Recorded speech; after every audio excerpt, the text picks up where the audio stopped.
إن الحمد لله نحمده ونستعينه ونستغفره ونعوذ بالله من شرور أنفسنا ومن سيئات أعمالنا من يهده الله فلا مضل له ومن يضلل فلا هادي له وأشهد أن لا إله إلا الله وحده لا شريك له وأشهد أن محمدا عبده ورسوله أما بعد அன்புள்ள சகோதரர்களே, இன்றைய ஜும்மா பிரசங்கத்திலே மனித வாழ்வின் இறுதி நேரம் என்கின்ற ஒரு தலைப்பில் ஒரு சில செய்திகளை நமக்கு மத்தியிலே ஞாபகப்படுத்திக் கொள்ளலாம் என்று நினைக்கின்றேன். அன்புள்ள சகோதரர்களே, அல்லாஹு ரப்புல் ஆலமீன் இந்த உலகத்தை மனித சமுதாயம் அனுபவிப்பதற்காக அலங்காரமாகவும் அழகாகவும் ஆசையூட்டக்கூடிய அமைப்பிலும் படைத்து அதை அனுபவிக்கக்கூடிய ஆசையையும் உணர்வையும் மனிதனுக்கு அளித்து அவைகளில் ஹலால் என்றும் ஹராம் என்றும் பிரித்து யார் ஹலாலை பேணி வாழ்கிறார்களோ அவர்கள் இஸ்லாத்தை புரிந்து இஸ்லாத்துக்கு கட்டுப்பட்டு நடக்கக்கூடியவர்கள் என்றும், யார் அந்த ஹலாலை பேணாமல் இறைவனை புறக்கணித்து வாழ்கிறார்களோ அவர்களை இஸ்லாத்துக்கு கட்டுப்படாதவர்கள் என்றும் பிரித்து இந்த உலக வாழ்க்கையை அல்லாஹு தஆலா அமைத்திருக்கிறார். இந்த உலக வாழ்க்கையில் சில யதார்த்தங்கள் நாம் அவ்வப்பொழுது உணரக்கூடிய யதார்த்தங்களை அல்லாஹு தஆலா எம்மை சூழ வைத்திருக்கிறார்.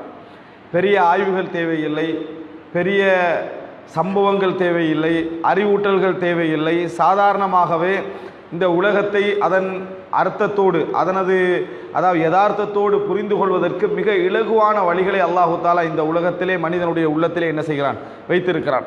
எவ்வளவு பெரிய நபராக மாறிவிட்டாலும், வசதி படைத்தவராக, கல்விமானாக, ஆட்சியாளராக, பெரிய அந்தஸ்துள்ளவர்களாக மாறிவிட்டாலும் கூட இந்த உலகத்துடைய யதார்த்தத்தை புரிந்து கொள்வதற்கு பெரிய காலங்கள் நேரங்கள் என்ன தேவை கிடையாது.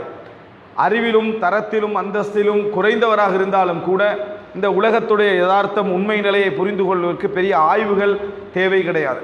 அந்த அளவில் அல்லாஹு தஆலா இந்த உலகத்தை என்ன செய்திருக்கிறான், புரிந்து கொள்கின்ற அமைப்பில் அமைத்திருக்கிறான். ஒரு புறம் இந்த உலகத்தை யோசித்து பார்த்தால் மனிதனுடைய கட்டுக்கடங்காத அந்த ஆசை உணர்வை படைத்த இறைவன் அதன் ஊடாக இந்த உலகத்தை பார்க்கிற நேரத்தில் உலகத்துடைய எல்லா பகுதிகளும் மனிதனுக்கு ஆசையூட்டக்கூடியதாகவே இருந்து கொண்டிருக்கும். உள்ளத்திலும் அல்லாஹு தஆலா அப்படி ஒரு உணர்வை என்ன செய்கிறான், படைத்து வைத்திருக்கிறான். சொர்க்கத்தில் கூட மேலதிகமாக அனுபவிக்க வேண்டும் என்கின்ற உணர்வை அல்லாஹு தஆலா எடுப்பது கிடையாது. அப்படிப்பட்ட ஒரு உணர்வை அல்லாஹு தஆலா மனிதனுக்கு படைத்திருக்கிறான். அதன் ஊடாக இந்த உலகத்தை நாங்கள் பார்க்கின்ற ஒவ்வொரு தருணத்திலும் நமக்கு இந்த உலகம் எப்படி இருக்கிறது அப்படி என்று சொன்னால் ஆசையூட்டக்கூடிய ஒன்றாகவும் நிறைய அனுபவிக்க வேண்டும் என்கின்ற அமைப்பிலும் தான் இந்த உலகம் என்ன செய்யும் இருக்கும். இது ஓஃப் பண்ணிவிட்டோம். எனவே அன்புள்ள சகோதரர்களே, உலகத்துடைய அமைப்பை அல்லாஹு தஆலா அப்படி படைத்திருப்பது ஒரு புறம் எங்களுக்கு ஆசையூட்டக்கூடியதாக, இன்னொரு புறம் சாதாரணமாக யோசித்தாலே அர்த்தமற்றதாக. இந்த உலகத்தை சாதாரணமாக ஒருவன் யோசித்தாலே அதன் யதார்த்தங்களை பார்க்கிற நேரத்தில் ஒரு அர்த்தமற்றதாக உணரக்கூடிய அமைப்பிலும் அல்லாஹு தஆலா இந்த உலகத்தை என்ன செய்கிறான், வைத்திருக்கிறான். பிறப்பை பார்க்கின்ற பொழுது, இறப்பை பார்க்கின்ற பொழுது, ஏற்படுகின்ற அசம்பாவிதங்களை பார்க்கின்ற பொழுது, அழிவுகளை பார்க்கின்ற பொழுது, இழப்புகளை பார்க்கின்ற பொழுது, நஷ்டங்களை பார்க்கின்ற பொழுது, சந்தோஷங்களை தொடர்ந்து வருகின்ற துன்பங்களை பார்க்கின்ற பொழுது, இவைகளெல்லாம் என்ன ஒரு விதமான மனநிலையை மனிதனுக்கு ஏற்படுத்தி ஒதுங்க வேண்டும் என்கின்ற ஒரு சிந்தனையும் என்ன செய்கிறது, சிந்தனையும் மனிதன் உள்ளத்திலே ஊட்டுகிறது. இதனால் துறவியாக போனவர்கள் இருக்கிறார்கள். ஆசையின் அதிகத்தால் உலகத்தை எப்படியெல்லாம் அனுபவிக்கலாம் என்று மாறியவர்கள் இருக்கிறார்கள். இரண்டுக்கும் மத்தியில் ஒரு வழிகாட்டலை சொன்னதுதான் இஸ்லாம். உலகத்தையும் நீ புறக்கணிக்க கூடாது, வாழ்க்கையிலும் நீ மூழ்கிவிடக்கூடாது என்கின்ற அமைப்பில் ஒரு நடுநிலையான ஒரு வாழ்க்கையை சொன்ன மார்க்கம் தான் இஸ்லாம்.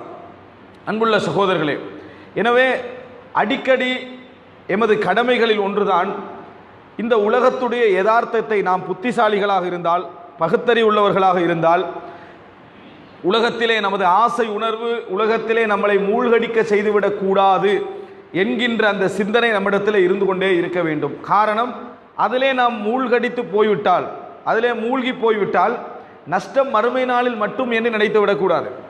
இந்த உலகத்துடைய ஒரு அழகான வாழ்க்கையை நாங்கள் இழப்போம். இந்த உலகத்திலேயே இளமை முதுமைன்னு இறைவன் வைத்திருக்கிறான். இளமை முதுமையின் ஒன்றை வைத்திருக்கிறான், வசதி ஏழ்மையின் ஒன்றை இறைவன் வைத்திருக்கிறான், ஆரோக்கியம் நோய் என்கின்ற ஒன்றை வைத்திருக்கிறான், அந்தஸ்து தாழ்வு என்கின்ற ஒன்றை இறைவன் வைத்திருக்கிறான். எனவே இந்த உலகத்திலேயே நாம் சரியான முறையில் இந்த வாழ்க்கையை வாழ வேண்டும் என்றால் உலகத்துடைய யதார்த்தங்களை அவ்வப்போது சிந்திப்பது கடமை. இல்லை என்றால் இளமையில் அனுபவித்தது முதுமையில் எங்களுக்கு என்ன செய்யும்? ஒரு ரிசல்ட்டை கொண்டு வந்து சேர்க்கும். வசதியில் நாம் ஆடியது வறுமையில் எமக்கு ஒரு வேதனையையும் இழிவையும் கொண்டு வந்து சேர்க்கும். அந்தஸ்தில் நாம் பட்ட அந்த அகங்காரம், நாம் காட்டிய அகங்காரம் அந்தஸ்து குறைகிற நேரத்தில் எமக்கு ஒரு முடிவை என்ன செய்யும்? காட்டும். எனவே இந்த உலகத்தில் கூட நாம் பகுத்தறிவோடு சிறந்த முறையில் வாழ முடியாத ஒரு நிலை உண்டாகும்.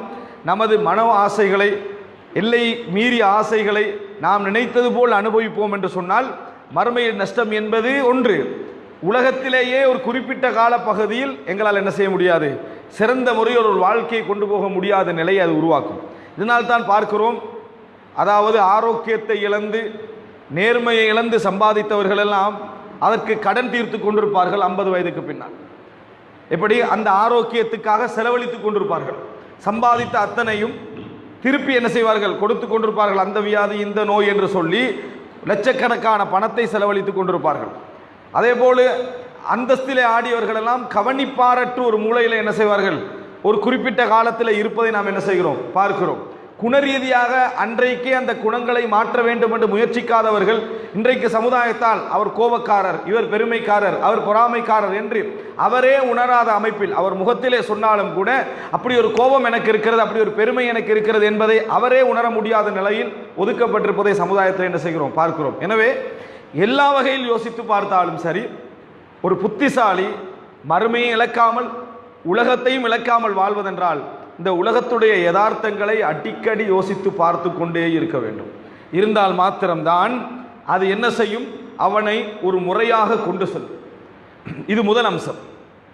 இரண்டாவது என்ன அப்படி என்று சொன்னால், இந்த உலகத்திலே நமது வாழ்க்கை எது சீர்படுத்துகிறது, நமது வாழ்க்கை எது ஒழுங்குற அமைக்கிறது அப்படி என்று நீங்கள் பார்த்தீர்கள் என்று சொன்னால், அதில் மிக பலமான ஒன்றாக குர்ஆன் சொல்வதும் சுன்னா சொல்வதும் ஆரம்பகால நல்ல அறிஞர்கள் சொன்ன வழிகாட்டலும் மிக பலமான ஒன்று. இந்த வாழ்க்கையை உங்களுக்கு முறைப்படுத்தி கொண்டு வந்து சேர்ப்பதற்கு உபதேசங்கள் தேவை. உபதேசங்கள் தேவை. அப்படிப்பட்ட உபதேசங்களிலேயே மிக பலமான உபதேசம் என்ன தெரியுமா? மரணத்தை பற்றி ஒருவர் யோசிப்பது தான். தனது இறுதி நேரத்தை பற்றி அவர் யோசிப்பது தான். அஸ்ஸஈது மன் புஇத பிகைரிஹி. இன்னொன்றிலிருந்து படிப்பினை பெற்றவர் தான் உண்மையில் சந்தோஷத்துக்குரியவர், மகிழ்ச்சிக்குரியவர். யார் என்று சொன்னால் ஒன்றிலிருந்து படிப்பினை பெறுகின்றவர் தான்.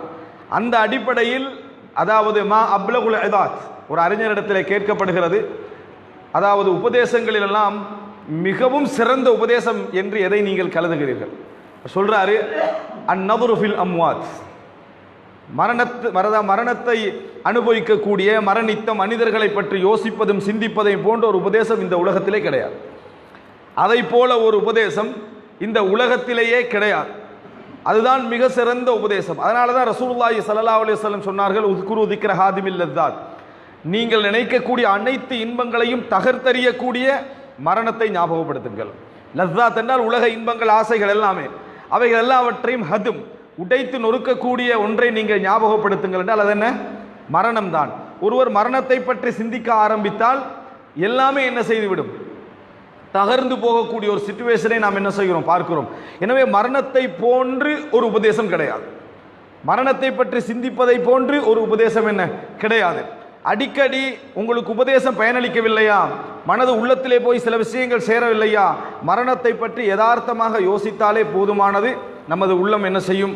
ஆசைகளை விட்டு கொஞ்சம் கொஞ்சமாக என்ன செய்யும்? அகலும் என்பதை நாம் புரிந்து கொள்ள வேண்டும். எனவே அன்புள்ள சகோதரர்களே, மரணம் பற்றிய சிந்தனை எம்மிடத்தில் அதிகமாக என்ன செய்ய வேண்டும்? உருவாக வேண்டும். அதை பற்றி யோசிப்பது, ஜனாசாக்களில் கலந்து கொள்வது, ஜியாரத்து செய்வது, அங்கே பிரார்த்தனை செய்வது அவர்களுக்காக, இது போன்றவைகளால் உள்ளம் என்ன செய்கிறது? நெகிழ்வடைகிறது, படிப்பினை பெறுகிறது. பெரிய பெரிய உரைகள் தராத படிப்பினைகளை மரணம் என்ன செய்துவிடும்? தந்துவிடும். மரணத்தை சந்தித்து விட்டு திரும்பி வந்தவர்கள் இருக்கிறார்களே, அவர்களிடத்திலே கேட்டு பாருங்கள், அதை போன்ற ஒரு உபதேசம் கிடையாது. ஒரு ஆக்சிடென்ட்ல அகப்பட்டிருப்பார், இறுதி நேரமாக அவர் கருதி இருப்பார், திருப்பி வந்திருப்பார். இதே போல ஒரு உபதேசத்தை வாழ்க்கையில் அவர் என்ன செய்திருக்க மாட்டார்? கண்டிருக்க மாட்டார். அப்படிப்பட்ட ஒரு படிப்பினை அது என்ன செய்யும்? ஏற்படுத்தும். இதை நாம் நல்ல முறையில் சிந்திக்க வேண்டும் என்று சொன்னால், மரணத்துடைய நம்ம மனித வாழ்க்கை எவ்வளவு பலகீனம் என்பதற்கு ஒரு அறிவை பாருங்கள், சின்ன ஒரு சிந்தனையை நீங்கள் யோசித்து பாருங்கள். மனிதனை பொறுத்த வரைக்கும் ஒரு சின்ன விஷயமாக இருந்தாலும் சரி, தான் தீர்மானிப்பதைத்தான் விரும்புகிறான். ஒரு சின்ன ஒரு வீட்டுக்கு பெயிண்ட் அடிக்கிறதாக இருந்தாலும் சரி, இன்னொருவர் சொல்வதை விட அதுக்கு இன்னும் கலர் இருக்கணும் அவன் மனசு தான் என்ன செய்யும், தீர்மானிக்கும். சாதாரண மேசை எங்கே வைக்க வேண்டும் வீட்டிலே என்ற அந்த ஒரு அதாவது அழகுக்கு கூட அவனது சிந்தனை தான் நான் சொல்வதுதான் அங்கே நடக்கணும் என்று அவன மனசு என்ன செய்யும், சொல்லும். ஒரு லைட் போடுவதாக இருந்தாலும் சரி, தான் சொல்றது தான் நடக்கணும் என்று அவன மனசு சொல்லும். எதுவாக இருந்தாலும் தான் நினைப்பதை போல் நடக்க வேண்டும் என்கின்ற ஆசை மனிதனிடத்திலே உண்டு. இப்படிப்பட்ட மனிதனுக்கு எது பெரிய தீர்வாக இருக்கும்? தன் ஆசை போல இருக்க வேண்டும் என்றால் அது பெரிய தீர்வாக இருக்கும். தான் எங்கே பிறக்க வேண்டும், எப்படிப்பட்ட தந்தைக்கு பிறக்க வேண்டும், எந்த நிறத்தில் பிறக்க வேண்டும், எப்படிப்பட்டவனாக நான் வர வேண்டும் என்றுதான் அவன் தீர்மானிப்பதே பெரிய தீர்மானம். இறைவன் அதை எந்த மனிதனது கையிலும் கொடுக்கவில்லை. எங்கே பிறக்க வேண்டும், எப்படிப்பட்ட பெற்றோர்களுக்கு பிறக்க வேண்டும், எந்த அழகில் பிறக்க வேண்டும், எப்படிப்பட்ட ஒரு வளர்ச்சியை தான் அடைய வேண்டும் என்பதை எந்த மனிதனுக்கும் தேர்ந்தெடுக்கின்ற சுதந்திரத்தை இறைவன் என்ன செய்யவில்லை, கொடுக்கவில்லை. 10-11 வயதுக்கு பின்னால் அவன் உணர்கிறான், இந்த தந்தைக்கு நான் பிறந்திருக்கிறேன், இந்த இடத்தில் நான் பிறந்திருக்கிறேன், ஆணாக பிறந்திருக்கிறேன், பெண்ணாக பிறந்திருக்கிறேன், எனக்கு இன்ன அழகு இருக்கிறது, எனது நிலைமை தான், எனது கால் இவ்வளவுதான், எனது கையுடைய பலம் இவ்வளவுதான் என்பதை அவனால் உணர முடியுமே தவிர உருவாக்க முடியாது. இந்த சுதந்திரத்தை அல்லாஹு தாலா என்ன செய்யவில்லை, யாருக்கும் கொடுக்கவில்லை. இரண்டாவது விஷயத்தை பாருங்கள், வாழுகிற நேரத்தில் அவனுக்கு மரணம் என்கின்ற ஒன்று உண்டு என்பதை எல்லோருமே என்ன செய்கிறார்கள், புரிந்து வைத்திருக்கிறார்கள். மரணம் எல்லோரும் அனுபவிக்க வேண்டிய ஒன்று என்பதை புரிந்து வைத்திருக்கிறார்கள். சரி, பிறக்கும் பொழுதுதான் தன் உருவாக்கத்தின் சுதந்திரத்தை அவன் அடைந்து கொள்ள முடியவில்லை என்று பார்த்தால், இறக்கும் பொழுதாவது மனிதன் ஏதாவது தீர்மானிக்க முடிகிறதா என்று பாருங்கள். இந்த இடத்தில் தான் நான் மரணிக்க வேண்டும், இப்படித்தான் மரணிக்க வேண்டும், இன்ன வேலைகளை செய்துவிட்டு தான் நான் மரணிக்க வேண்டும் என்பதை அவனால் தீர்மானிக்க முடிகிறதா என்று பார்த்தால் அந்த சுதந்திரமும் அவனுக்கு என்ன இல்லை. சாதாரண லைட்டை, சாதாரண ஒரு ஃபேனை, ஒரு பெயிண்டை, ஒரு வீட்டை, ஒரு மேசையை தான் தீர்மானிக்க வேண்டும் என்று ஆசைப்படுகின்ற மனிதனுக்கு பிறப்பும் தன் உருவாக்கத்தையும் தீர்மானிக்கின்ற சுதந்திரம் அவனது கையில் இல்லை. சரி, மரணிக்கின்ற நேரத்தில் எங்கே மரணிக்க வேண்டும், எப்படிப்பட்ட இடத்தில் மரணிக்க வேண்டும், எந்த வேலைகளை முடித்துவிட்டு மரணிக்க வேண்டும் என்கின்ற சுதந்திரமும் அவனிடத்தில் இல்லை.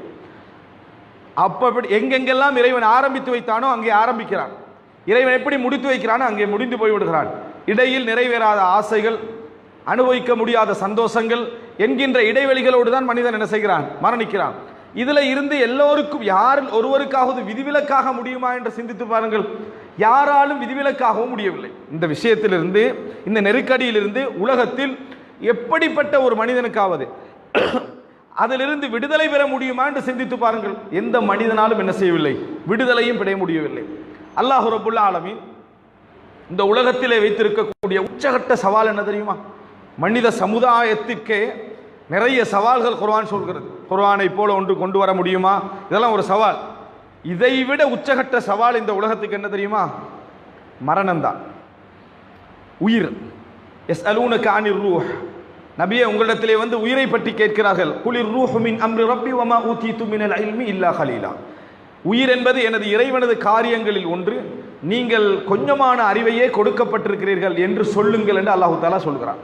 இன்றைக்கு விஞ்ஞான உலகம் வளர்ச்சி அடைந்து ஒரு செல்லை உருவாக்கக்கூடிய அமைப்பில் இன்றைக்கு விஞ்ஞானம் என்ன செய்திருக்கிறது, வளர்ந்து போயிருக்கிறது.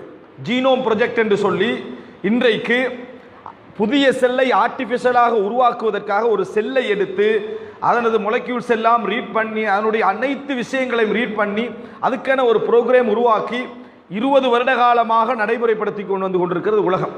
ஒரு செல்லை எப்படி உருவாக்குவது, ஏன்னா மனிதனுடைய தொகுப்பு ஒரு செல்லில் இருந்து தான் என்ன செய்கிறது, ஆரம்பிக்கிறது. டோட்டல் பாடியும் லட்சக்கணக்கான செல்லுகளின் தொகுப்பு என்று விஞ்ஞானம் சொல்கிறது. ஒரு செல்லை உருவாக்கிவிட்டால் அந்த செல்லுடைய தன்மைகளை வைத்து என்ன செய்யலாம், மனிதனுடைய இன்னொரு உருவாக்கத்தை ஏற்படுத்தலாம் என்கின்ற அமைப்பில் விஞ்ஞானம் செயல்பட்டு கொண்டிருக்கிறது. விஞ்ஞானத்தால் செய்ய முடியாமல் போன ஒரு விஷயம் என்ன தெரியுமா? அந்த செல்லை முழுசா உருவாக்கிடலாம், அந்த செல்லுக்கு உயிர் கொடுக்க முடியாது. அந்த செல்லுக்கு என்ன செய்ய முடியாது, உயிர் கொடுக்க முடியாது. அந்த செல்லை அப்படியே காப்பி பண்ணி உருவாக்கி விடலாம். அந்த செல்லுக்கு உயிர் கொடுத்தல் என்பதுதான் மனித சமுதாயத்தால் முடியாது. மனிதனை போன்று இன்னொரு மனிதனை உருவாக்கக்கூடிய ஆற்றலை வருங்கால விஞ்ஞானம் பெற்றுக்கொள்ளும், சந்தேகம் கிடையாது. ஸ்டெம் செல் என்று சொல்லி அந்த செல்களின் ஊடாக மனிதனை இன்னொரு மனிதனை உருவாக்கக்கூடிய ஆற்றலை இந்த விஞ்ஞானம் பெற்றுக்கொள்ளும், சந்தேகம் கிடையாது. உயிர் கொடுப்பது என்பது மட்டும்தான் இந்த விஞ்ஞான உலகத்துக்கு சாத்தியமில்லாத ஒரு விஷயம். ஒரு முட்டையை மிக வேகமாக அதை குஞ்சு பொரிக்க செய்யக்கூடிய ஆற்றலை விஞ்ஞானம் பெற்றிருக்கிறது தாய் இல்லாமல். ஆனால் 21 நாளில் இருந்து 15 நாளாக 10 நாளாக மாற்றுவதற்கு என்ன முடியாது. இறைவன் கொடுக்கக்கூடிய அந்த நாள் தான் நாள். எந்த விதமான அதாவது டெஸ்ட் டியூப் பேபியோ அது இதுன்னு சொல்லி எது உருவாக்கி விட்டாலும் அந்த 10 மாதங்களை அவனால் என்ன செய்ய முடியாது. இறைவன் சொன்ன 6லிருந்து 10 வரைக்கும் உள்ள அந்த மாதங்களை அவனால் மாற்றிவிட முடியாது. குளிர் ரூஹு மின் அம்ரி ரப்பி வமா ஊதீது மினல் இல்மி இல்லா கலீலா. உயிர் என்பது எனது இறைவனது காரியம், உங்களுக்கு கொடுக்கப்பட்ட அறிவு கொஞ்சம் தான் என்று சொல்லுங்கள். இதையே அல்லாஹு தாலா மனித சமுதாயத்துக்கு இந்த உலகத்தை தந்து அனுபவிக்க வைத்துவிட்டு சொல்லுகின்ற ஒரே ஒரு சவால் என்ன தெரியுமா? நான் சொன்னபடி வாழுங்கள், நீங்கள் விரும்பியபடியும் வாழலாம். நீங்கள் விரும்பியபடி வாழ்ந்தால் நரகம், நான் சொன்னபடி வாழ்ந்தால் சொர்க்கம். எல்லோருக்கும் இறுதி மரணம். நஹ்னு கத்தர்னா பைனகுமுல் மௌத் வமா நஹ்னு பிமஸ்பூகின். உங்களுக்கு மத்தியில் மரணத்தை நாம் தான் எழுதினோம், எங்களை எவராலும் தோற்கடிக்க முடியாது. உலகத்தில் அனுபவிக்கிறதுக்கு உச்சகட்டத்தையும் கொடுத்த இறைவன் இறுதியாக விடுகின்ற சவால் என்ன? எங்கேயும் நீங்க போயிடலாம், ஆனால் மரணம் என்கின்ற ஒன்றை தழுவித்தான் ஆக வேண்டும். எங்கேயும் போயிடலாம், உலகத்தில் நீங்க உச்சகட்ட அநியாயங்களையும் செய்து விடலாம், நினைத்தது போல அனுபவித்து விடலாம், ஆனால் நீங்கள் எங்கே மரணிக்கப் போகிறீர்கள், எப்படி மரணிக்கப் போகிறீர்கள், எந்த நிலையில் மரணிக்கப் போகிறீர்கள், அது எனது கையில். வமா நஹ்னு பிமஸ்பூகின். எங்களை தோற்கடிக்க முடியாது. அவ்வளவு உச்சகட்டமாக ஃபிரௌன் ஆடினான். அன ரப்புக்குமுல் ஆலா, நான் தான் உங்களது உயர்ந்த இறைவன் என்றெல்லாம் ஃபிரௌன் சொன்னான்.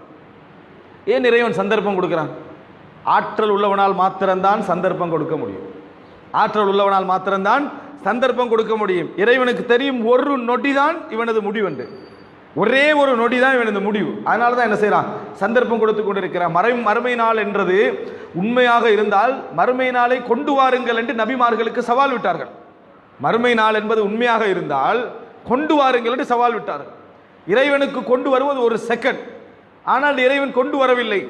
நபிகளாரிடத்தில் சொல்கிறான் இறைவன், நபியை நீங்கள் சொல்லுங்கள், நீங்கள் கேட்கின்ற மரணம் எனது கையில் இருந்தால், இறைவன் கையில் அல்ல, எனது கையில் இருந்தால் அடுத்த செகண்டே மறுமை வந்திருக்கும் என்று சொல்லுங்கள். ஏன்னா மனிதனுக்கு பொறுமை கிடையாது.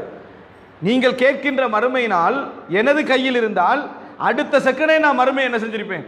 கொண்டு வந்திருப்பேன். ஆனால் அது இறைவனிடத்தில் இருக்கிறது, உரிய நேரத்தில் மட்டும்தான் அவன் வெளிப்படுத்துவான். எனவே அன்புள்ள சகோதரர்களை எப்பொழுதும் புரிந்து கொள்ள வேண்டும், இறைவன் சந்தர்ப்பங்கள் தந்து கொண்டே இருப்பதற்கு காரணம் ஒரே நொடியில் மனிதன் மரணித்து விடுவான். அவ்வளவு ஆடிய ஃபிரௌனை இறைவன் மரணத்திலேயே மோசமான மரணம், அதாவது வேதனை மிக்க மரணம் எது தெரியுமா? அல்-கரக், மூழ்கடித்தல் தான். தண்ணீரை மூழ்கி மரணிப்பதை போன்ற ஒரு வேதனையான ஒரு மரணம் என்ன இல்லை. சித்திரவதைகள் என்று ஒன்று உண்டு, அது வேறு. மரணிக்கிற நேரத்தில் வேதனையான மரணம் எது தெரியுமா? மூழ்கடித்தல். இறைவன் அவ்வளவு பொறுத்த இறைவன் ஃபிரௌனை அழிப்பதற்கு ஒரு செகண்ட் தான் என்ன போனது. எனவே மரணம் என்பதை நாங்கள் எப்படி புரிந்து கொள்ள வேண்டுமானால் இந்த உலகத்திற்கு இறைவன் ஒரு சவாலாக சொல்லி காட்டுகிறான். நஹ்னு கத்தர்னா பைனகுமுல் மௌத், உங்களுக்கு மத்தியில் மரணத்தை நாமே எழுதினோம். வமா நஹ்னு பிமஸ்பூகின், எங்களை எவராலும் தோற்கடிக்க முடியாது. அன்புள்ள சகோதரர்களை யோசித்து பாருங்கள், இறைவன் இதை ஏன் சவாலாக சொல்கிறான் என்றால், இந்த உலகத்தில் நம்ம என்ன ஓட்டம் எல்லாம் ஓடிவிட்டாலும் சரி, உயிர் என்கின்ற ஒன்றை நான் தான் கையில் வைத்திருக்கிறேன். உயிர் என்கின்ற ஒன்றை நான் தான் கையில் வைத்திருக்கிறேன். அதை எந்த இடத்தில் எப்படி எந்த முறையில் எடுக்க வேண்டும் என்பது இறைவனுக்கு என்ன தெரியும். அந்த ஆட்டம் ஓய்வதற்கு இறைவனது கையிலே உயிர் இருக்கிற நேரத்தில் இந்த உலகத்தை முழுமையாக அனுபவிப்பதற்கு இறைவன் என்ன செய்திருக்கிறான்? தந்திருக்கிறான். இதில் இறைவனுக்கு கட்டுப்பட்டு அனுபவிக்கலாம், இஷ்டப்பட்டும் என்ன செய்யலாம், நீங்கள் அனுபவிக்கலாம். முடிவு என்பது மரணத்திலே இருக்கிறது என்பதை இறைவன் சொல்கிறான். ஆக மனித வாழ்க்கையின் ஒரு பெரிய பலகீனமே பிறப்பை அவனால் தீர்மானிக்க முடியவில்லை, இறப்பை அவனால் தீர்மானிக்க முடியவில்லை. தனக்கு பிறக்கக்கூடிய ஒரு பிறப்பு இருக்கிறதே, குழந்தை, அந்த குழந்தையை அவனால் தீர்மானிக்க முடியவில்லை. ஆனா பெண்ணா தீர்மானிக்க முடியவில்லை. எங்கே பிறக்க வேண்டும் தீர்மானிக்க முடியவில்லை. எப்படிப்பட்ட குழந்தையாக பிறக்க வேண்டும் தீர்மானிக்க முடியவில்லை. உயிரின் உருவாக்கத்தையும் அதன் முடிவையும் இறைவனால் மாத்திரமே தீர்மானிக்க முடிந்து கொண்டிருப்பது என்பது ஒரு மிகப்பெரிய ஒரு விஷயம். சுப்ஹானல்லாஹ். இன்றைக்கு உலகத்திலே மனிதன் செய்யக்கூடிய ஒரு உச்சகட்டமான வேலை அப்படின்னு நம்ம எடுத்துக்கொண்டோம்னா மூச்சு எடுக்கிறது தான். உலகத்திலேயே கொஞ்சம் ஒரு செகண்ட் நீங்கள் மூச்செடுக்கிறத ஞாபகப்படுத்தி பாருங்க, உங்களுக்கே கஷ்டமாக இருக்கும். மூச்செடுத்தல் என்பதை நீங்கள் இப்போ சிந்திச்சிங்கனாலே கொஞ்சம் உங்களுக்கு தடமாற்றம் கொண்டு வரும். ஒரு தடுமாற்றம் என்ன செய்யும்? வரும். நீங்கள் உணராமல் மூச்செடுப்பதனால தான் நிம்மதியாக மூச்செடுத்துருக்கிறோம். மூச்சு எப்படி போகுதுன்னு யோசிச்சிங்கன்னு சொன்னாலே என்ன செய்யும்? ஒரு தடுமாற்றம் வரும். சொர்க்கவாதிகளுடைய செய்திகளை பெற்ற ரசூல் ஸல்லல்லாஹு அலைஹி வஸல்லம் சொல்லும் பொழுது சொன்னார்கள், யுல்ஹமூன தஸ்பீஹ கமா உல்ஹிமு அன்னஃபஸ். அவர்கள் இந்த உலகத்தில் மூச்செடுப்பது எப்படி அவர்களுக்கு இயல்பாக்கப்பட்டதோ அதே போல சொர்க்கத்தில் தஸ்பீக் செய்வது அவர்களுக்கு இயல்பாக்கப்படும் என்று ஹதீஸ்ல வருது. அப்படின்னா அர்த்தம் என்ன? இந்த உலகத்தில் ஒரு மனிதன் 50 முறை மூச்செடுத்தால் தான் அன்றைக்கு உயிர் வாழலாமண்டா, அன்றைக்கு நம்ம நேரத்தோடு எழும்பி உட்கார்ந்து செய்கிற முதல் வேலை என்ன? மூச்செடுக்கிறதா தான் இருக்கும். ஆனால் மிகவும் கணக்கே இல்லாமல் செய்யக்கூடிய ஒரு வேலை என்ன? மூச்செடுத்தல் தான். தனக்கு அதாவது மூச்சு தட்டும் என்கின்ற நிலையிலும் நாங்கள் அதை பற்றி சிந்திக்காமலே சாப்பிடக்கூடிய எத்தனையோ பேர் என்ன செய்கிறோம் இருக்கிறோம். மிக இலகுவாக செய்து கொண்டிருக்கக்கூடிய வேலை மூச்செடுத்தல். ஆனால் ரூஹை இறைவன் கட் பண்ணுவதற்குரிய இடமும் அங்கே தான் என்ன செய்திருக்குது. ஒரு செகண்ட் தான், ஒரு செகண்ட் தான் இறைவன் உயிரை பறிப்பதற்கான இடத்திலும் என்ன செய்திருக்கிறான், வைத்திருக்கிறான். இப்படி இருக்கக்கூடிய பலகீனமான மனிதன் மரணத்தை பற்றி யோசிக்காமல், தனது வாழ்வின் முடிவை பற்றி யோசிக்காமல், நினைத்தது போல் தனக்கு எல்லா ஆற்றலும் உண்டு என்று வாழுகின்ற வாழ்க்கை இருக்கிறது. இதை பற்றி அல்லாஹு தாலா சொல்லுகிற நேரத்தில் நீங்கள் கட்டுகின்ற கோட்டை கொத்தலங்களை எல்லாம் பார்த்தால் இந்த உலகத்தில் நிரந்தரமாக வாழப்போகின்றீர்கள் போன்றல்லவா கட்டுகிறீர்கள் என்று அல்லாஹு தாலா என்ன செய்கிறான்? ஆது சமுதாயத்தை பார்த்து கேட்டான். கட்டுறதை பார்த்தவன்னு சொன்னா நீங்க இங்கேயே நிக்க போறீங்க என்பது மாதிரி தான் என்ன செய்றீங்க, கட்டுகிறீர்கள் அல்லாஹு தாலா கேட்கிறான். இன்னொரு இடத்துல அல்லாஹு தாலா சொல்கிறான் யஹ்சபு அன்னமாலஹு அஹ்லதா, தனது சொத்து தன்னை நிரந்தரமாக வைத்திருக்கும் என்று நினைக்கிறான். எந்த மனிதனாவது அப்படி நினைப்பானா? அப்ப அல்லாஹ் என்ன சொல்ல வருகிறான்? அதில் தனது பணம் தன்னை நிரந்தரமாக வைத்திருக்கும் என்று நினைக்கிறான் என்று சொன்னால் அவனது செயல்பாடு மரணிக்காதவன் போல இருக்கும். அவனுடைய செயல்பாடை பார்த்தால் மரணிக்காதவனுடைய செயல்பாடு போல என்ன செய்ய வைக்கும், 70 வயதுகள் அடைந்திருக்கும். இன்னமும் சம்பாதித்துக் கொண்டு தர்மம் செய்யாதவனாகவே இருப்பான். சம்பாதித்துக் கொண்டிருப்பான், எவனுக்கும் கொடுக்காம இன்னும் சேர்த்து கொண்டே இருப்பான். அவனது நிலையை பார்க்கிற நேரத்தில் அவனுக்கு மரணமே இல்லை என்பது போன்ற உணர்வில் அவன் செயல்படுகிறான் என்பது போல என்ன செய்யும் இருக்கும். எனவே அன்புள்ள சகோதரர்களே, இந்த உலகத்திலே நாம் சிந்தித்து பார்க்க வேண்டிய மிக பாரதூரமான ஒரு அம்சமே என்ன தெரியுமா? இந்த மரணம் என்பதுதான். மரணத்தை எந்த மனிதன் எப்பொழுது யோசித்தாலும் சரி, இந்த உலகத்துடைய அனைத்து இன்பங்களும் என்ன செஞ்சிடும், கட்டாகிவிடும். மரணத்துடைய வழி, மரணம் எப்படியெல்லாம் ஏற்படும், மரணம் எங்கே வந்து சேர்க்கும் எங்களை ரசூலுல்லாஹி ஸல்லல்லாஹு அலைஹி வஸல்லம் சொல்கிறார்கள். ஒரு மனிதனுக்கு அல்லாஹு தஆலா ஒரு பூமியில் மரணத்தை, ஒரு இடத்தில் மரணத்தை எழுதிவிட்டால் அந்த இடத்திற்கான ஒரு தேவையை ஏற்படுத்துவான். ஒரு இடத்துல இறைவன் மரணத்தை எழுதிக்கிறான். அமெரிக்காவில் ஒருத்தர் மரணிக்கிறோம் இறைவன் எழுதியிருந்தால் அவர் வந்து அமெரிக்காவுக்கு தொழிலுக்கு போவார். அவர் எதுக்கு போவார்? அமெரிக்காவுக்கு தொழிலுக்கு போவார். போராடி விசா எடுப்பார், போராடி டிக்கெட் எடுப்பார், போராடி நல்ல என்ன அதாவது விமானத்தை செலக்ட் பண்ணுவார். ஒரு போராட்டத்தோடு அங்கே போய் சேருவார். எதற்காக? மரணிப்பதற்காக. எதற்காக போய் சேருவார்? மரணிப்பதற்காக போய் சேருவார். ஆனால் எந்த மனிதனுக்கும் எனது ஆசை பயணம் எங்கே போய் நிறுத்தப் போகிறேன்னு தெரியும். ரசூல் ஸல்லல்லாஹு அலைஹி வஸல்லம் சொன்னார்கள், ஒரு மனிதனுக்கு ஒரு இடத்தில் மரணத்தை இறைவன் எழுதிவிட்டான், இறைவன் அந்த இடத்திற்கான தேவையை அவருக்கு ஏற்படுத்துவான் என்று ரசூலுல்லாஹி ஸல்லல்லாஹு அலைஹி வஸல்லம் சொன்னார்கள். எனவே அன்புள்ள சகோதரர்களே, நாம் ஆழ்மனதிலே பதிய வைத்துக் கொள்ள வேண்டும், மரணத்தை போன்ற ஒரு சிறந்த உபதேசம் கிடையாது. மரணத்தை போன்று மனிதனுக்கு ஒரு பலகீனம் கிடையாது. இந்த உலகத்தில் மரணத்தை போன்ற ஒரு சிறந்த உபதேசம் கிடையாது, மரணத்தை போன்று சிறந்த ஒரு பலகீனம் கிடையாது. நீங்கள் எந்த நேரத்திலாவது உங்கள் உள்ளம் செத்து விட்டதை போன்று உணர்ந்தால், குர்ஆன் ஓத முடியவில்லை என்று உணர்ந்தால், இபாதத்து செய்ய முடியவில்லை என்று உணர்ந்தால், பயான்கள் கேட்பதற்கு போக முன்னால் ஒரு இடத்துல 10 நிமிஷம் உட்காருங்க. உட்கார்ந்து உங்களோடு பயணித்தவர்களில் எத்தனை பேர் மரணித்து விட்டார்கள் சிந்தியுங்கள். சின்ன வயசுலேருந்து உங்களோடு பயணித்தவர்களில் எத்தனை மரணங்கள், உங்கள் சொந்தக்காரர்களில் எத்தனை மரணங்கள், எத்தனை ஜனாசாக்களை உங்களால் பார்க்க முடிந்தது, எத்தனை ஜனாசாக்களை உங்களால் பார்க்க முடியவில்லை. இன்றைக்கு அவர்களது பிள்ளைகள் குழந்தைகளுடைய வாழ்வு என்ன, சூழல் எப்படி போயிருக்கிறது, எப்படி வாழ்ந்தார்கள் என்று ஒரு 10 நிமிஷம் யோசித்தாலே போதுமானது. ரசூல் ஸல்லல்லாஹு அலைஹி வஸல்லம் சொன்னது போல ஹாதிமுல்லதா, எல்லா இன்பங்களையும் துடை தெரிந்து உங்களை தொலை வைக்கும், சுஜூது செய்ய வைக்கும், குர்ஆன் ஓத வைக்கும், அழ வைக்கும். அதான் மரணத்துடையது. நீங்க பெரிய உபதேசங்கள் கேட்க வேண்டிய அவசியமில்லை. மரணம் அவ்வளவு பலமான ஒரு தாக்கத்தை என்ன செய்யும், ஏற்படுத்தும். அதோடு நீங்கள் விடுதலை பெற வேண்டும் என்பது போல ஒரு உணர்வு உண்டாகும். இந்த மரணத்திலிருந்து நான் விடுதலை பெற வேண்டும், எப்படி விடுதலை பெறுதல் என்ற உணர்வு உண்டாகும். அப்பொழுது அல்லாஹ்வுடைய வசனத்தை கேளுங்கள், நஹ்னு கத்தர்னா பைனக்குமுல் மவுத், உங்களுக்கு நாம் மரணத்தை நாமே எழுதினோம், வமா நஹ்னு பிமஸ்பூகின், எங்களை எவராலும் தோற்கடிக்க முடியாது என்ற அந்த இறைவனது சவாலையும் கேளுங்கள். கட்டுப்பட்டு சுஜூது செய்து வாழ வேண்டும், அதுதான் இந்த உலகத்தில் ஒரே தீர்வு என்பதை தவிர வேறு எதுவும் இல்லை என்பதை நீங்கள் புரிந்து கொள்வீர்கள். உலகத்தில் நீங்கள் எந்த சோதனை உங்களுக்கு வந்தாலும் அவர் எனது மரணத்தின் மூலம் ஏற்பட்ட சோதனையை ஞாபகப்படுத்தட்டும் என்று ரசூலுல்லாஹி ஸல்லல்லாஹு அலைஹி வஸல்லம் அவர்கள் சொன்னார்கள். எனவே அன்புள்ள சகோதரர்களே, படிப்பினை பெற்று இந்த உலக வாழ்க்கை அதன் யதார்த்த வடிவத்திலே புரிந்து கொண்டு அமல் செய்த மக்களாக அல்லாஹு தஆலா எம் அனைவரையும் ஆக்கியல் புரிவானாக.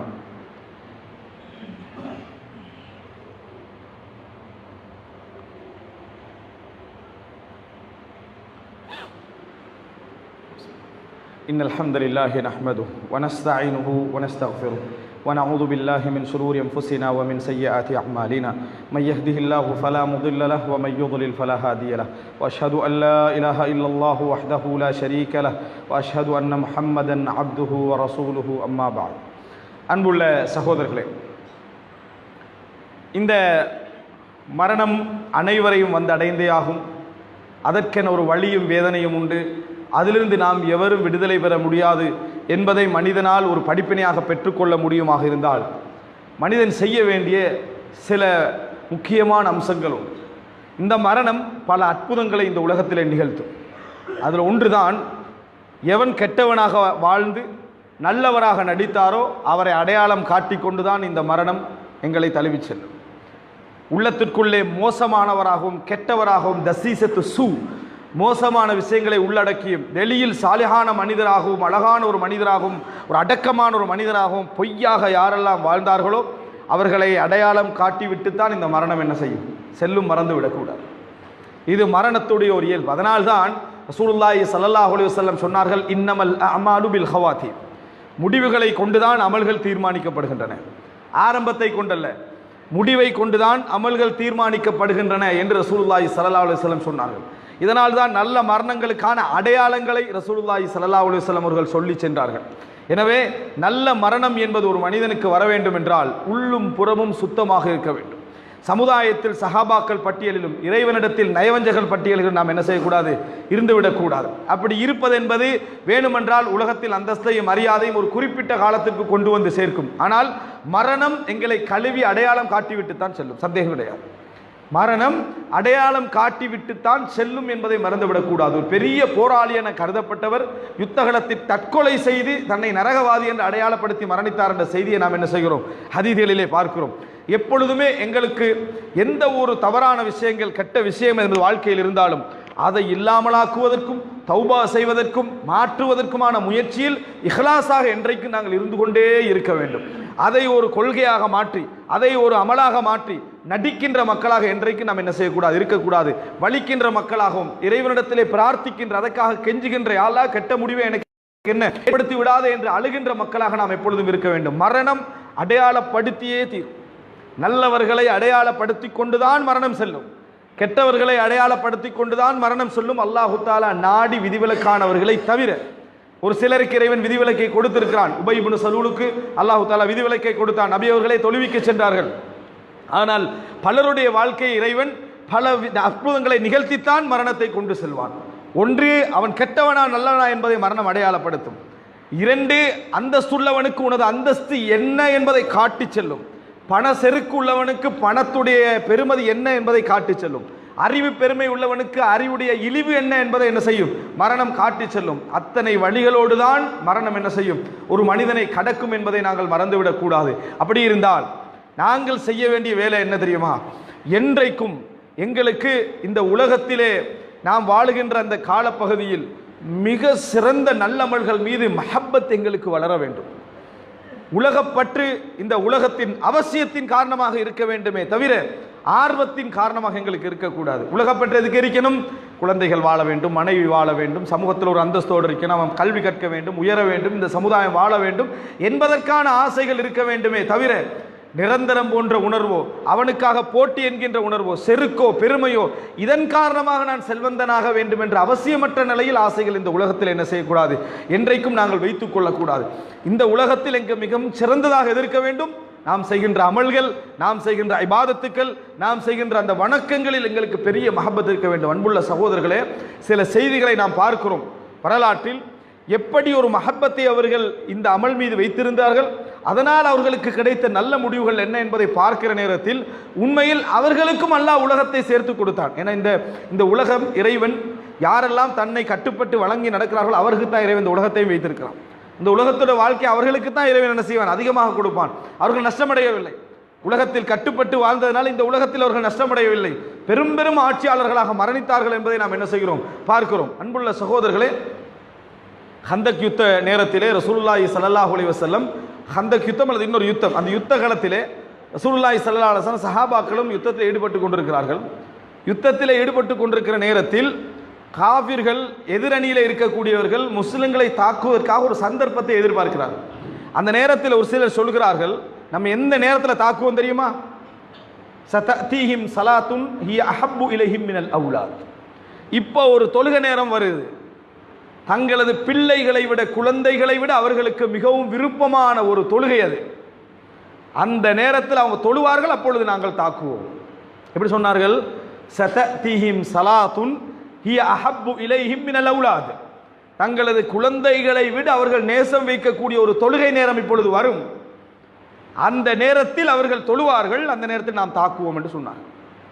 அப்படி என்ன ஒரு மஹப்பத்துக்குரிய ஒரு சலாத், அப்படியே ஒரு மஹப்பத்துக்குரிய தொழுகை நேரம் காஃபிர்கள் புரிந்து வைத்திருந்தார்கள். அவர்களுக்கு இது தொழுகை பிள்ளைகளை விட மிகவும் மஹப்பத்தான ஒரு தொழுகை என்று சொல்லி.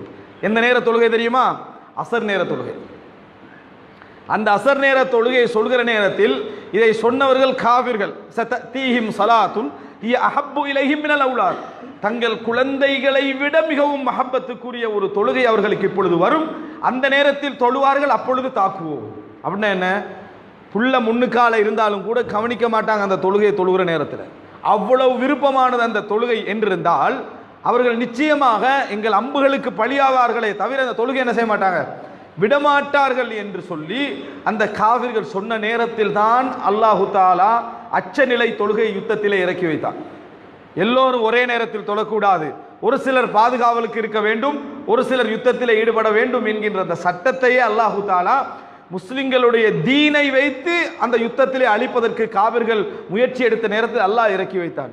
சுபஹானல்லாஹ். இதுல மிக முக்கியம் என்ன அப்படி என்று சொன்னால், அல்லாஹ்வாக அவர்களுக்கு சலுகை வழங்கினார்களே தவிர அவர்களாக அந்த சலுகை என்ன செய்யவில்லை, பெற்றுக்கொள்ளவில்லை. உண்மையிலே அந்த வார்த்தையை ஒரு ஈமானிய உணர்வோடு சிந்தித்து பார்க்க பார்க்க அற்புதமாக இருக்கிறது. சததீஹிம் ஸலாத்துன் ஹிய அஹப்பு இலைஹிம் மினல் அவுலாத்.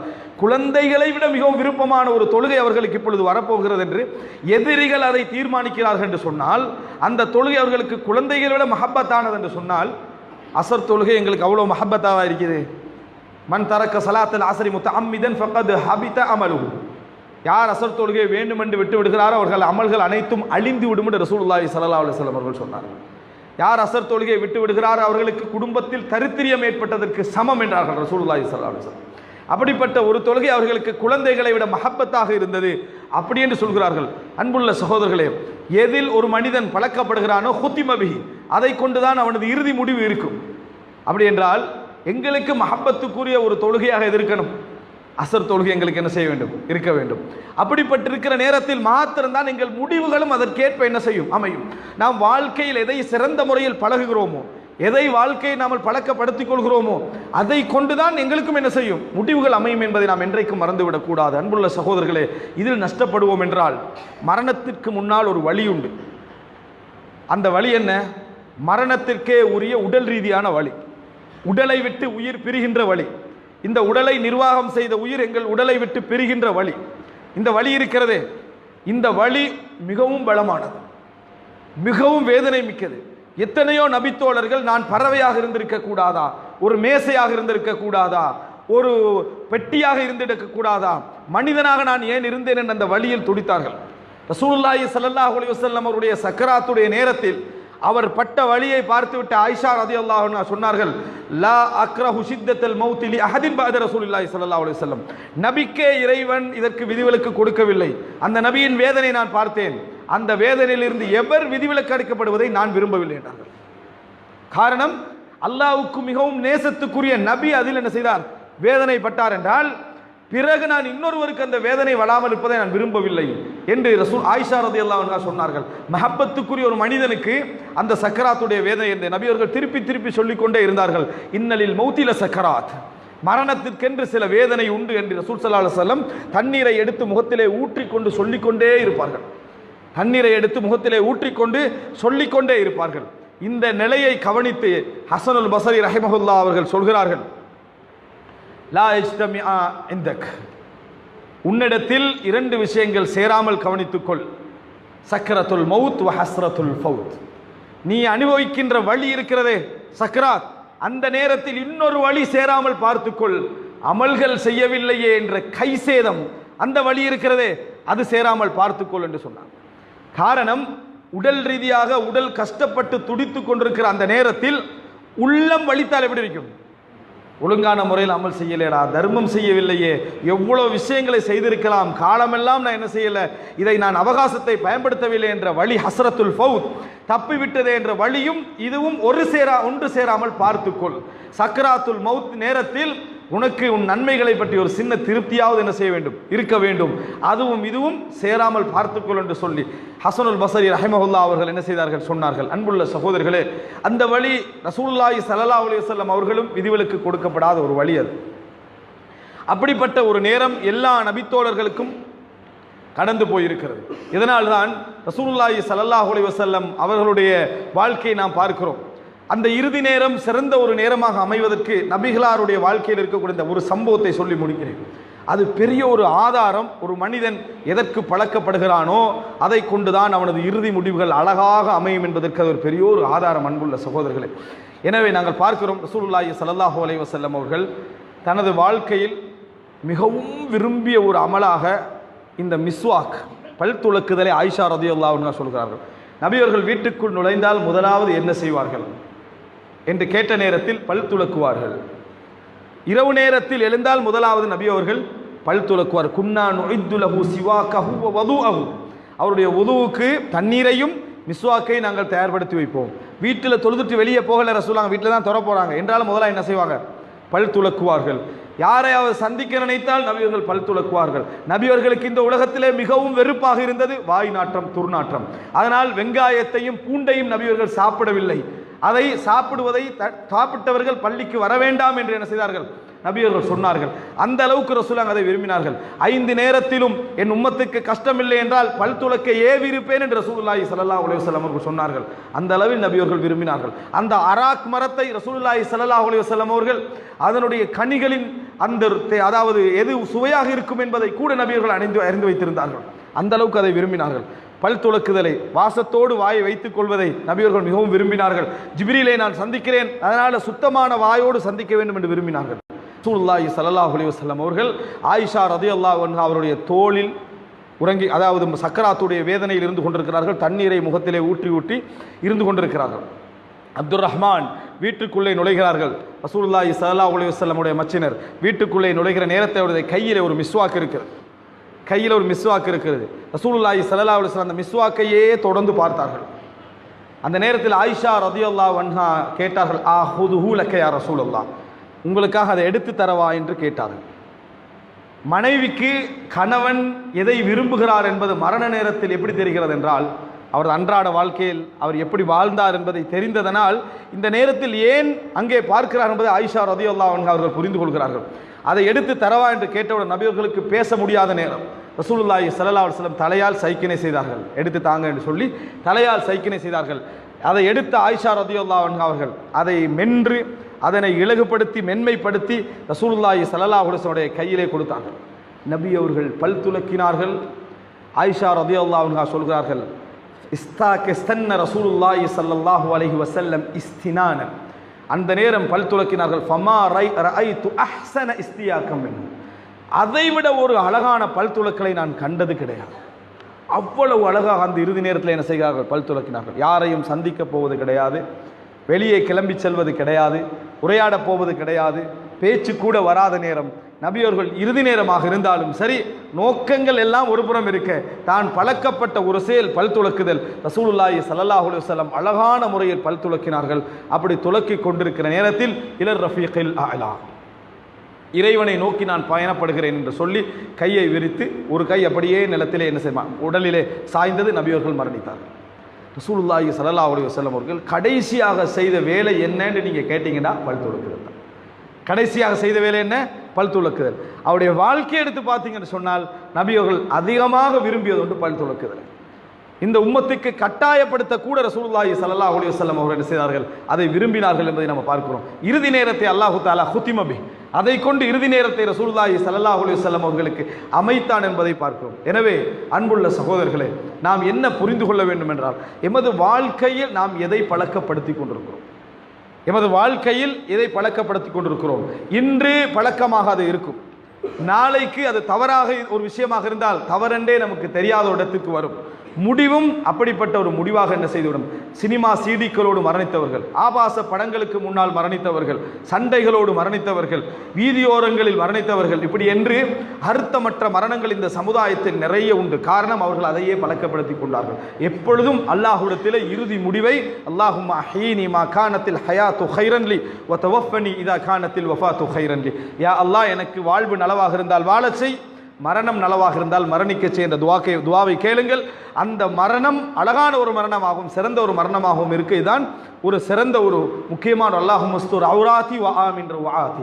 யா அல்லாஹ், எனது மானத்தை பாதுகாத்து விடு, எனக்கு திடுக்கிடக்கூடிய நிகழ்விலிருந்து என்னை பாதுகாத்து விடு. நபியர்கள் அதிகமாக கேட்ட துவாக்களில் உண்டு.